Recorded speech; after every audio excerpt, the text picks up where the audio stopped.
I am starting the new levels that were just released, Razor Peaks.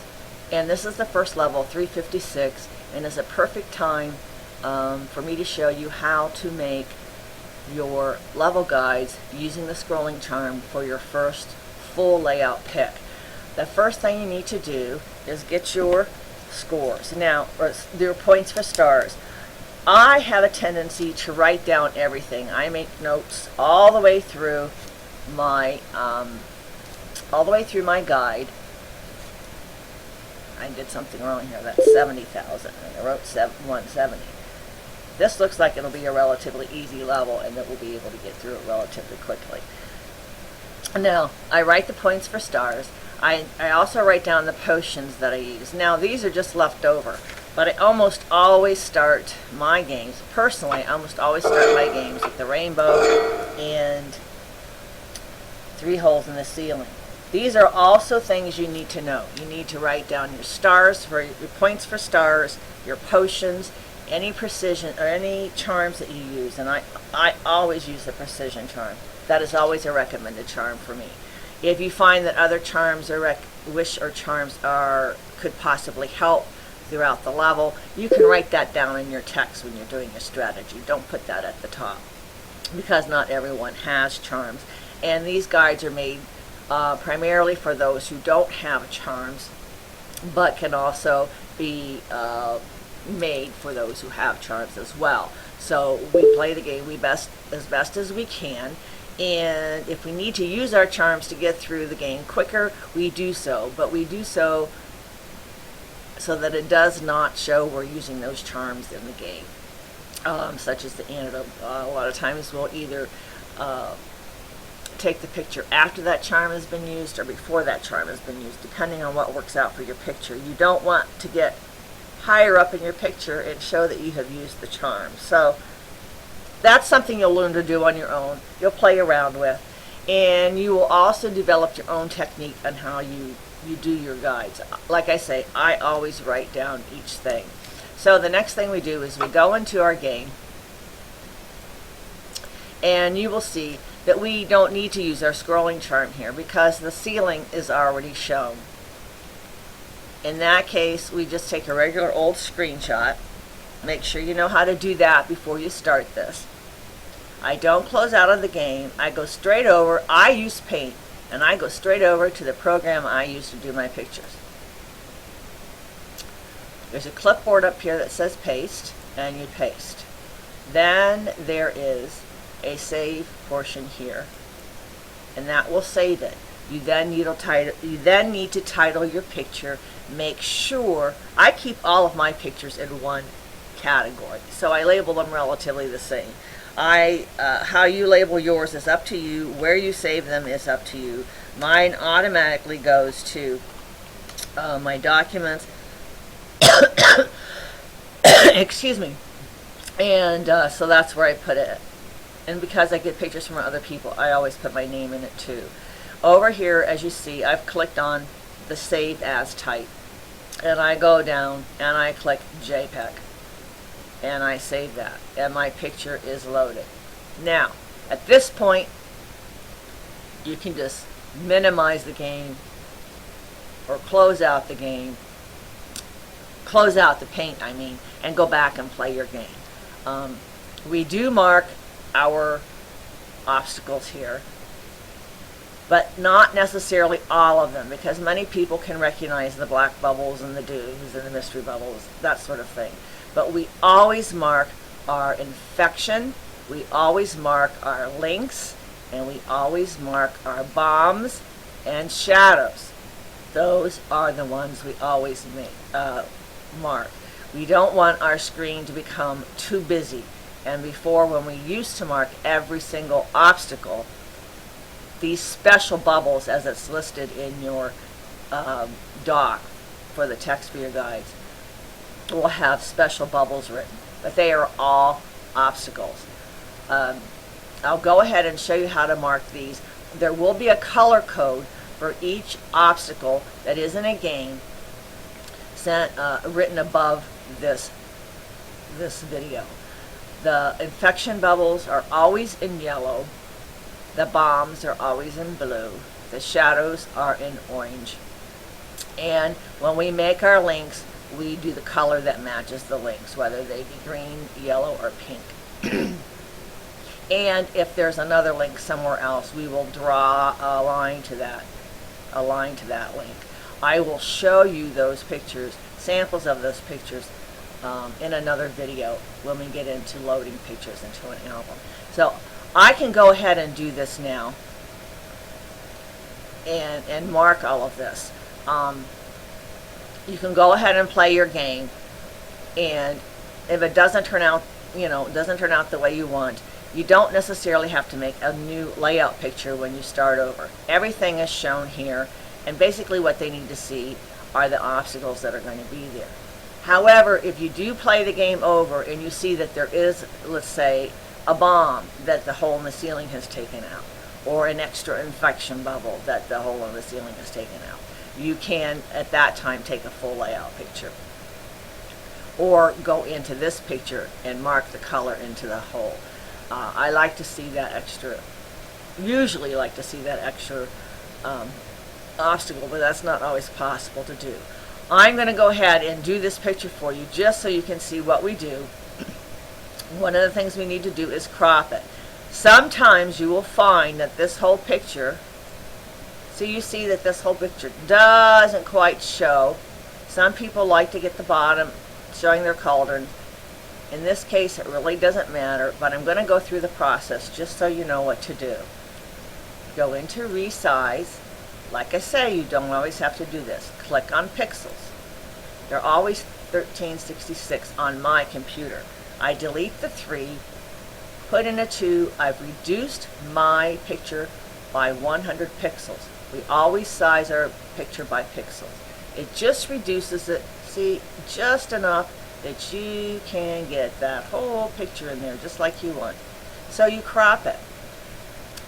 And you want to make sure you include the top of your ceiling without getting that brown in there, hopefully, and go down to this part of the ceiling. You always want to leave a little bit of the side showing for those people who do bank off the sides. They need to see where they need to bank. I crop it, and then I mark my obstacles that need to be shown. In this case, I have infection. This is your color number 1 in paint. This is how I do it in paint. So you need to learn how to do it in whatever program you use, because I don't know how similar they are. Here's your paint color. That's your color number 1. Here's all of the different types of things that you can draw in your picture. In order to draw a circle, we have a circle. In order to draw a straight line, such as to show your field of vision, which we don't have in this picture, you draw your straight line. I'm going to be using the circle here. If you have a line, a stretch or a row or a column of infections, I'll just draw a line through it. Use your own discretion. Look at it. If you don't like it, you can reverse and start over. And if you do make a mistake, such as a color, or you don't like the way you look, go to this arrow that turns backwards. You'll see that it says undo, and it removes that. So we'll go in here and mark the obstacles. I will pause it here and show you what my finished product looks like. Okay, I've marked all of my obstacles that I feel need to be shown or that are required to be shown in this particular screenshot.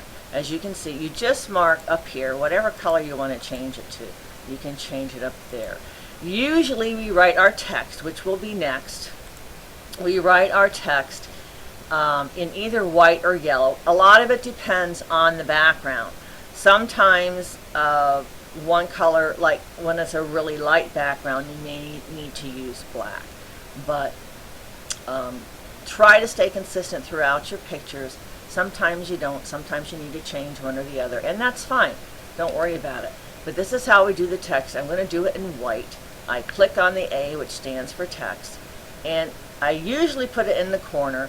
My last few layout shots, because they have completely filled the screen, I've had to write them in an area that doesn't obstruct the that doesn't obstruct the obstacles or the special bubbles.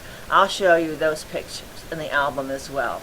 So in text, we use a 48 font size. We use an Arial. We use the Arial text. That is how it's done. And then we just go down here and write. I'm sorry, that needs to come down. Down here and write, and I write level 3, 5, 6. That's it. If we do an Eternal Isles level, we write E-I. Whoops, I did that in one level.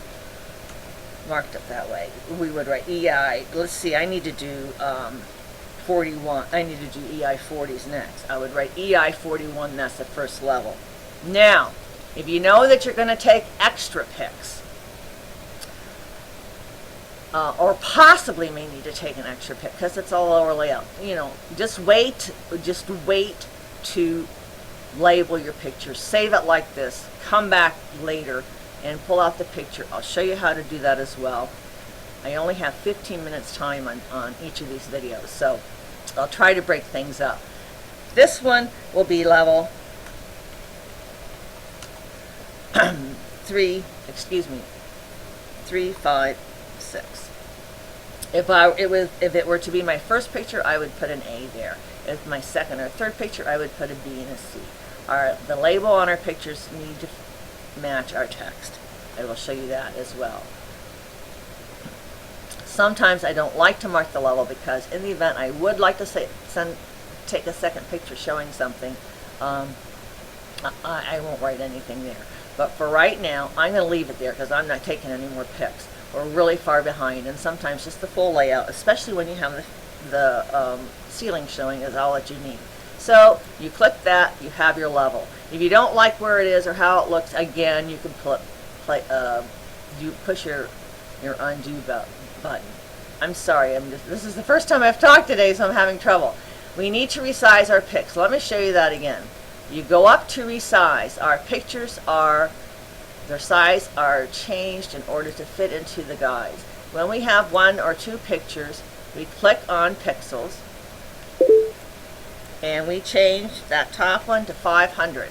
They're 500 pixels.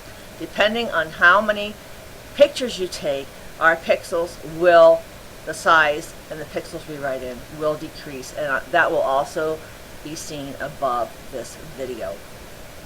Then, now that it's saved in 500, we go back and we save this picture.